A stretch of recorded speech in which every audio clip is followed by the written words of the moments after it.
ওমর রাদিয়াল্লাহু তাআলা আনহু তিনি এক লোকের কাছে একটা ঘোড়া ক্রয় করেছেন।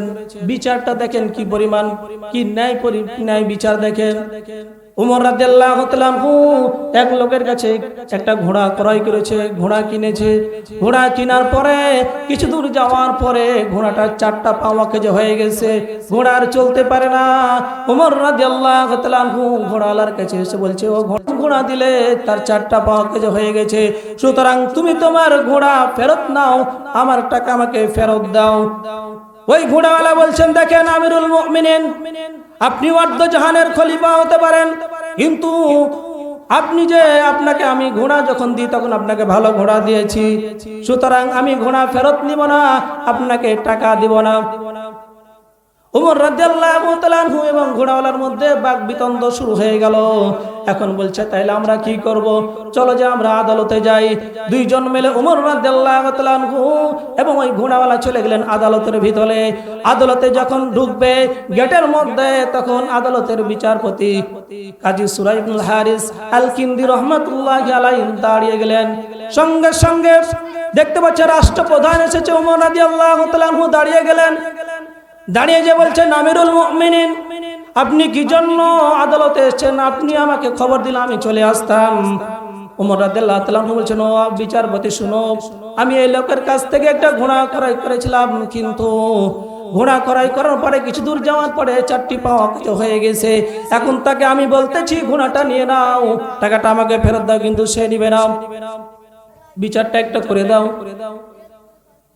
বিচারপতি তখন বলতেছেন, আমিরুল মুমিনিন, আপনি আমারও খলিফা, অর্ধজাহানের খলিফা, সুতরাং আজকে যে বিচার হবে, বিচারের রায় কিন্তু আপনার পক্ষে যাবে না, ওই ঘোড়াওয়ালার পক্ষে যাবে। কারণ আপনি যে এখন সুস্থ আছি, 10 মিনিট পরে সুস্থ থাকতে পারবো এর গ্যারান্টি দিতে পারবো নাকি?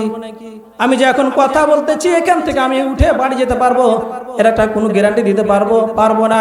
সুতরাং আপনি যে তাকে যখন আপনাকে ঘোড়া দিয়েছে, সুস্থ ঘোড়া দিয়েছে, আপনার অধীনে এসে ঘোড়াটা অসুস্থ হয়ে গেছে, সুতরাং ঘোড়াটা আপনার কাছে থাকবে, টাকাটা তার কাছে থেকে যাবে।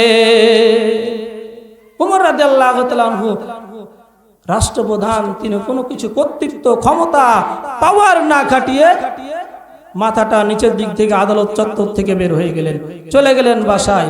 পরের দিন সমস্ত মন্ত্রী এমপিদেরকে ডাক দিয়ে বলছেন, ও সব আমার মন্ত্রী এমপিরা এদিকে আসো, গতকালকে একজন বিচারপতি আমার বিরুদ্ধে রায় দিয়েছে, সঠিক বিচার করেছে, ও একটা আঞ্চলিক কাজের দায়িত্ব পালন করে, সুতরাং আমার বিরুদ্ধে ন্যায় বিচার করেছে, সুতরাং আমি তাকে আঞ্চলিক বিচারপতির দায়িত্ব না, আমি তাকে সারা দেশের চিফ জাস্টিস বানাই দিলাম। জোরে বলেন সুবহানাল্লাহ। তাহলে রাষ্ট্রপ্রধানের বিরুদ্ধে যদি সঠিক বিচার করে, সঠিক রায় দেয়, তার পদোন্নতি দেয়। কিন্তু বাংলার জমিনে যদি এইরকম বিচার করে, ওই রকম বিচারপতিকে সঠিক যে বিচার করে তাকে দেশে থাকা হয় না, পাগলা বানায় বিদেশে পাঠায়। জোরে বলেন ঠিক কিনা? আমার বন্ধুগণ, আমার ভাইরা, আজকে আমরা ন্যায় বিচার পাই না, আজকে আমরা ন্যায় বিচার পাই না। বাংলার জমিনে অহরহ ধর্ষণ চলতেছে, ধর্ষণ আর ধর্ষণ। দেশটা 54 বছর স্বাধীন হলো, কোন সরকার এসে নামাজের কথা বললো না, ন্যায় বিচার করলো না। এত সরকার আসলো গেল, কেউ ন্যায় বিচার করলো না।